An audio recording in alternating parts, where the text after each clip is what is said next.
Tervist, mina olen Ott Tõnissaar spordiportaalist MMA.ee. Teeme tänavaküsitlust selle kohta, kui palju inimesed meie spordialast teavad. Kas teie olete kuulnud midagi sellist spordialast nagu MMA või sportlik vabavõitlus? Olen kuulnud, see on mingi nagu K1 umbes siiski peaks vist olema. Nagu, olen kuulnud küll, jah. Okay.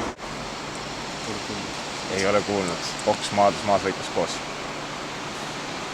Boks maadus, see ma tean. Seda teate, aga kokku panduna ei ole ühtegi sõpra, kes harrastaks. Jaa. Mida te teate sellest? Just tahtsin minna. Nüüd märtsis sõbraga.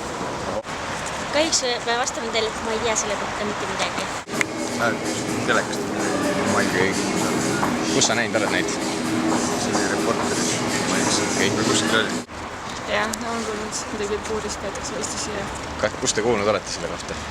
Internetist, televisioonist. Kui palju te teate sellisest üritusest nagu MMA Raju? Ei tea. No ma tean, et mul üks noor sõber tegeleb ka sellega.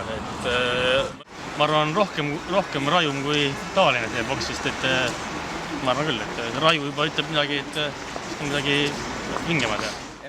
Eestis on selline liiga nagu MMA Raju ja selle esindajad me olemegi. Ja meil on Facebooki fännilehel üks auhinnamäng, millel me loosime võitjaid ja paluks teie abisid 2 nime väljavõtmisel. Kas tohib? 2 nime ja öelge, mis siit tuleb ka.